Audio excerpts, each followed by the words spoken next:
বন্যা কবলিত এলাকায় নতুনভাবে হওয়া বৃষ্টিতে বাড়ছে দুর্ভোগ। নেত্রকোনায় বেড়েই চলেছে পানি, একজনের মৃত্যু। শেরপুর ময়মনসিংহের চরম ভোগান্তি। গরু বাছুর লয়া মানুষ লয়া জিউত লয়া মরতাছি, পানি এনে কলের খাইতে পারে না। বাকি ভাঙলে কোমর ভাঙিয়ে গেছে। যাত্রাবাড়ী থানার মামলায় পলক, ইনু, দীপুমণি ও মেননের 7 দিনের রিমান্ড মঞ্জুর। সকালেই তাদের তোলা হয় সিএমএম কোর্টে। মহাষষ্ঠীর মধ্য দিয়ে কাল থেকে শুরু দুর্গোৎসব। আজ মণ্ডপে ঘট স্থাপন, হবে বোধনও। নির্বিঘ্নে আয়োজন সারতে 4 স্তরের নিরাপত্তা।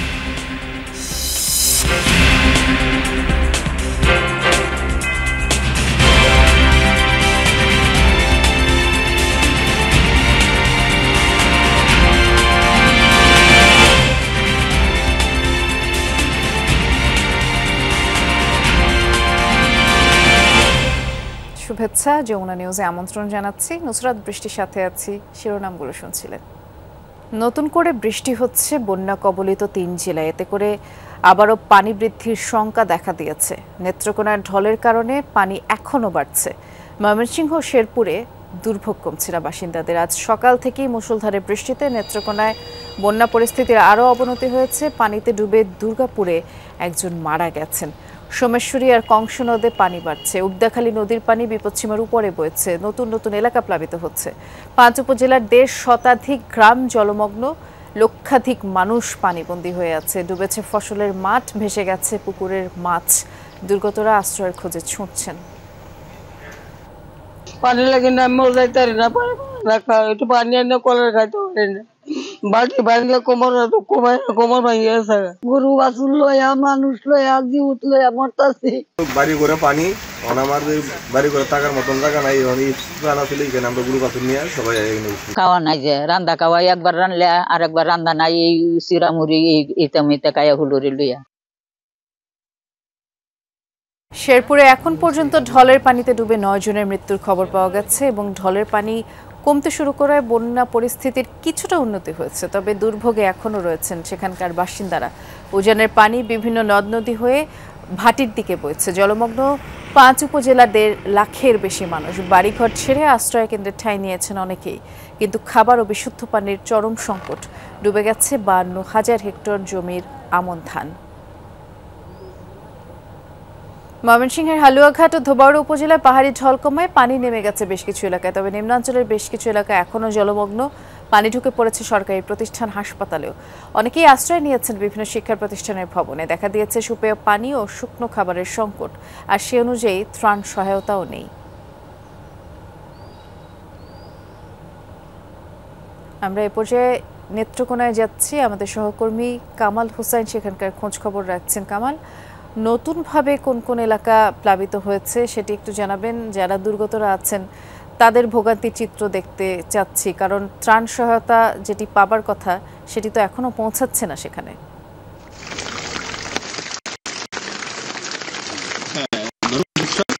নেত্রকোনার বারহাট্টা উপজেলা এবং কর্মকাণ্ড উপজেলায় কিন্তু পানি বাড়ছে। এছাড়া সকাল থেকে কিন্তু বৃষ্টি হচ্ছে। সেই দল আবারও আক্রান্ত করবে এই অঞ্চলকে। আমি যদি দেখানোর চেষ্টা করি, আমি দুর্গাপুর উপজেলার একটি শিক্ষা প্রতিষ্ঠানের সামনে আছি, যেটিতে এখনো 6 থেকে 7 ফুট পানির নিচে স্থাপনাগুলো রয়েছে। আমি বেশ কিছু এলাকায় প্রবেশ করেছিলাম, বাড়ি করে গিয়েছি। মানুষের রান্না খাওয়া নেই। তারা জানিয়েছেন যে 4 থেকে 5 দিন ধরে তারা এখনো কিছু খাবার খেতে পারছেন না। শুকনো খাবার অপ্রতুল। প্রশাসন থেকে যে পরিমাণ সহায়তা করা হচ্ছে তারা জানিয়েছে যে এটা একেবারেই অপ্রতুল, কারণ 20 থেকে 25টি ইউনিয়ন আক্রান্ত, 1.5 লক্ষাধিক মানুষ পানিবন্দী। যেহেতু জনপ্রতিনিধিরা আত্মগোপনে আছেন, মানুষের অঞ্চলের ধারণা কিন্তু জনপ্রতিনিধিদের থাকে।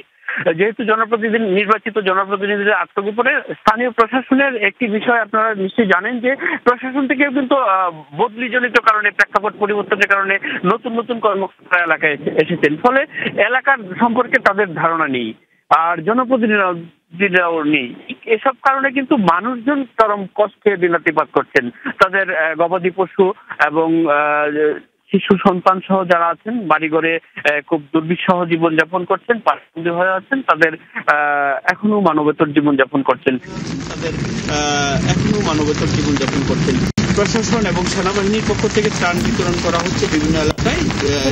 প্রয়োজনের তুলনায় অপ্রতুল। ধন্যবাদ, আপনি বিস্তারিত জানাচ্ছিলেন কামাল। সুন্দরবন রয়্যাল বেঙ্গল টাইগারের সংখ্যা এখন ১২৫টি, আগের তুলনায় বৃদ্ধি পেয়েছে ৯.৬৫%। বাঘ জরিপের অনুষ্ঠানে এ বিষয়ে কথা বলছেন বন ও পরিবেশ উপদেষ্টা সৈয়দ রিজওয়ান হাসান। সরাসরি যাচ্ছি সেখানে।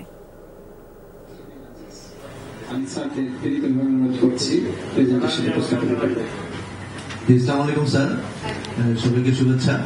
আমি প্রথম দুটি স্লাইড বলবো এবং তারপরে আমাদের যে বাঘ প্রকল্পের আমাদের কনসালটেন্ট জাহাঙ্গীর বিশ্ববিদ্যালয়ের অধ্যাপক জনাব এম.এ. হাদিজ উনি বাকিটা শেষ করবেন।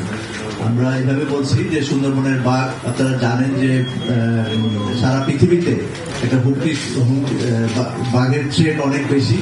সে কারণে আমরা বলি যে সুন্দরবনের যে বাঘটি আছে সেটার পপুলেশন এবং সেটার অনেক বড় একটি পপুলেশন আমাদের এই সুন্দরবনে আছে। এবং এটা মানে সারা পৃথিবীতে বাঘ সমৃদ্ধ যে দেশগুলি আছে সেটা খুবই গুরুত্বপূর্ণ যে আমাদের একমাত্র সুন্দরবনেই যে ম্যানগ্রোভ বনেই বাঘ থাকে। অন্যান্য যে বাঘ সমৃদ্ধ দেশ আছে সেখানে পাহাড়ি এলাকায় বাঘ থাকে, কিন্তু আমাদের সুন্দরবনে খুব চ্যালেঞ্জ মোকাবেলা করে বাঘকে টিকে থাকতে হয়। কারণ এই ম্যানগ্রোভ ল্যান্ডস্কেপটি 10,000 বর্গ কিলোমিটারের বেশি, যেখানে বাংলাদেশে প্রায় 60% এলাকায় এই বাঘটি বিচরণ আছে। এবং বাংলাদেশে আপনারা জানেন যে বৃহত্তর 19টি জেলা ছিল, তার প্রায় 17টি জেলাতে বাঘ ছিল। যেমন টাঙ্গাইল, ময়মনসিংহ বা পার্বত্য চট্টগ্রাম বা দিনাজপুর প্রত্যেকটি ল্যান্ডস্কেপে বাঘ ছিল। এখন শুধুমাত্র আমাদের যে সুন্দরবনের যে 3টি জেলা, এই সাতক্ষীরা, খুলনা এবং বাগেরহাট, এই 3টি জেলা। যাত্রাবাড়ী থানার মামলায় সাবেক সমাজ কল্যাণ মন্ত্রী ডাক্তার দীপুমণি, সাবেক তথ্য প্রতিমন্ত্রী জুনায়েদ আহমেদ পলক, হাসানুল হক ইনু এবং রাশেদ খান মেননের 7 দিনের রিমান্ড মঞ্জুর করেছেন আদালত। এ বিষয়ে আমরা আরও জানবো। সিএমএম কোর্টে আমাদের সহকর্মী রাব্বি সিদ্দিকী অপেক্ষা করছেন। রাব্বি, এজলাসে আজ কি হলো একটু বিস্তারিত করে জানাবেন, এবং যাত্রাবাড়ী থানার মামলাটি মন্ত্রী, এমপি, সাবেক তাদের রিমান্ডের বিষয়টি স্পষ্টভাবে জানাবেন দর্শকদের। নুসরাত বৃষ্টি, আপনি জানেন যে ছাত্র আন্দোলনের সবচেয়ে বেশি হতাহতের ঘটনা ঘটেছে কিন্তু এই যাত্রাবাড়ী এলাকায়, এবং সে কারণে কিন্তু এই 5 আগস্টের পরে এই যাত্রাবাড়ী থানায় প্রায় বেশ কয়েকটি মামলা হয়েছে, এবং সবগুলো মামলায় কিন্তু ধারাবাহিকভাবে আসামিও কিন্তু এক। আমরা দেখেছি যে এই মামলার আসামি সাবেক প্রধানমন্ত্রী শেখ হাসিনা থেকে শুরু করে ওই সরকারের অনেক মন্ত্রী, এমপি, সেই সঙ্গে অনেক আমলা, আইনশৃঙ্খলা বাহিনীর সদস্য, একই সাথে দেখেছি বেশ কয়েকজন সাংবাদিকও আছেন ওই মামলার আসামি। তো সেই যাত্রাবাড়ী থানার ধারাবাহিক যে মামলা, সেই মামলায় আজকে নতুন করে বেশ কয়েকটি মামলায় গ্রেফতার দেখিয়ে রিমান্ড দেওয়া হয়েছে। তার মধ্যে সাবেক মন্ত্রী দীপুমণি, জুনায়েদ আহমেদ পলক, আপনি জানেন যে একই সাথে আছেন হাসানুল হক ইনু, রাশেদ খান মেনন, এবং প্রত্যেকেরই কিন্তু বিভিন্ন মেয়াদে রিমান্ড দেওয়া হয়েছে। যাত্রাবাড়ী থানারই 3টি মামলায়, 3টি হত্যা মামলায় দীপুমণি পলক একটিতে 7 দিনের রিমান্ড পেয়েছেন, আরেকটি মামলায় তা দ্বারা 5 দিনের রিমান্ড মঞ্জুর হয়েছে। একই সাথে যাত্রাবাড়ী থানার হত্যা মামলায় সাবেক আইজিপি আবদুল্লাহ আল মামুন তাকেও কিন্তু রিমান্ড নেওয়া হয়েছে, নতুন করে রিমান্ড নেওয়া হয়েছে। এটি আসলে আজকে চিফ মেট্রোপলিটন ম্যাজিস্ট্রেট কোর্টে মূলত যাত্রাবাড়ী থানারই প্রায় 4টি মামলা ছিল, এবং সেই মামলায় নতুন করে এই আসামি তাদেরকে রিমান্ডে নেওয়া হচ্ছে। একটু বলে রাখি নুসরাত বৃষ্টি, এই আসামিগুলো তারা কিন্তু প্রায় অনেক দিন ধরে, বলা যায় যে 2 মাসেরও বেশি সময় বিভিন্ন মামলায় তারা রিমান্ডে ছিলেন, এবং এখন পর্যন্ত কোনো আসামি কিন্তু স্বীকারোক্তিমূলক যে জবানবন্দি সেটি এখনও দেননি।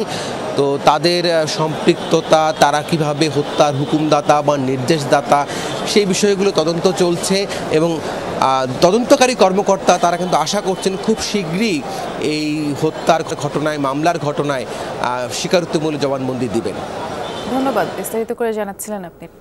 জেলায় জেলায় চলছে দুর্গোৎসবের শেষ মুহূর্তের তোড়জোড়। 9 অক্টোবর মহাষষ্ঠীর মধ্য দিয়েই আনুষ্ঠানিকতা শুরু, আর আজ হবে মণ্ডপে ঘট স্থাপন।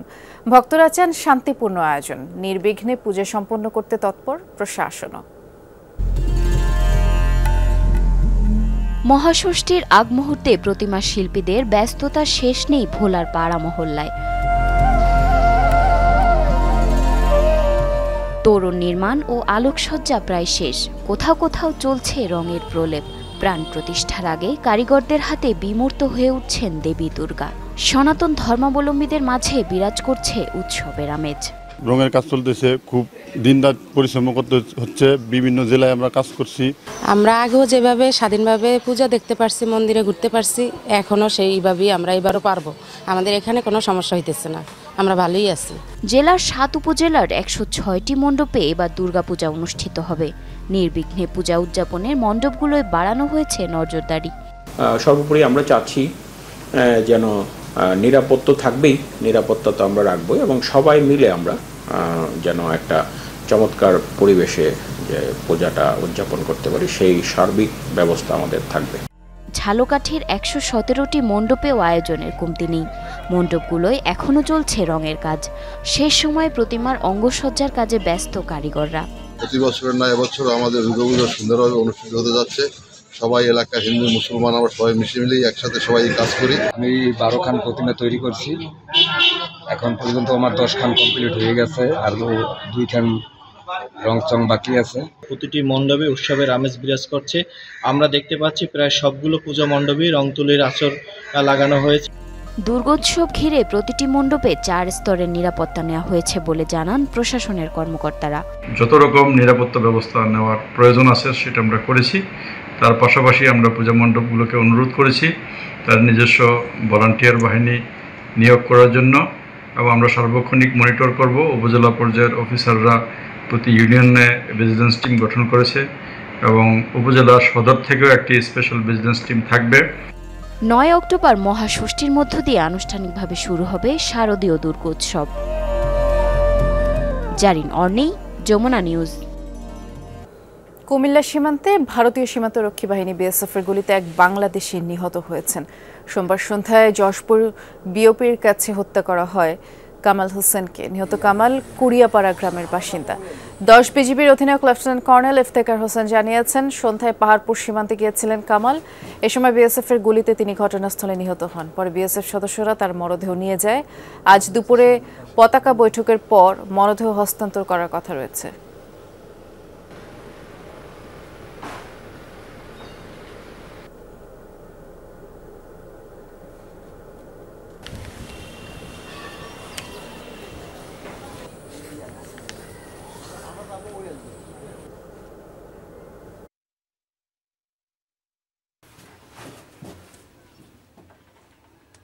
এবার হিজবুল্লাহর গোয়েন্দা বিভাগের হেডকোয়ার্টার লক্ষ্য করে ব্যাপক হামলা চালিয়েছে ইসরায়েল। সোমবার রাতভর এই হামলা চালানো হয়। কর্তৃপক্ষ জানিয়েছে বৈরুত এবং এর আশপাশের এলাকাগুলোয় হামলা চালায় ইসরায়েলি বিমান বাহিনী।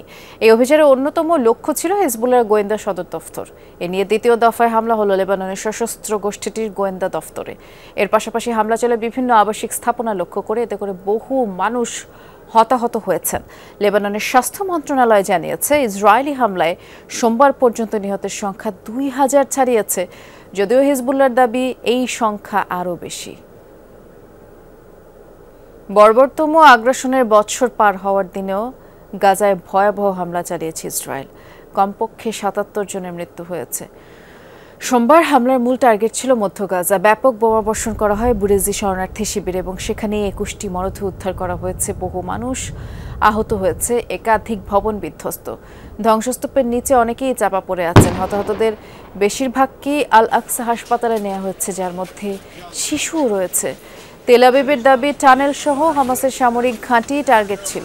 গাজায় গত 1 বছর ধরে চলমান ইসরায়েলি আগ্রাসনে প্রাণহানি 42,000 ছুঁই, আহত হয়েছে প্রায় 1 লাখ মানুষ।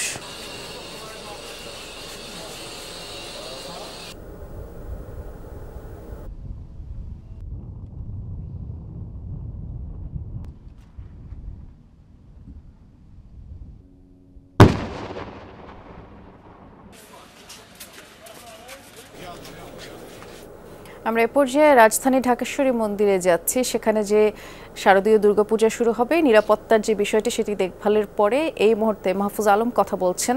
আমরা যাচ্ছি সেখানে। দশমী পর্যন্ত বিশেষ করে ওনারা এই উদযাপনটা করেন। তো এই আনন্দ উদযাপনের জন্য ওনাদের দাবি ছিল। তো আমাদের এইবার যে অবস্থা হয়েছে যে শুক্র শনিবার পড়ে গেছে এবং রবিবার দশমী, ফলত আমরা চিন্তা করেছি যে একদিন আমরা এবারের জন্য বাড়িয়ে দিব, যাতে ওনারা একটা বড় সময় পান পূজা উদযাপনের জন্য।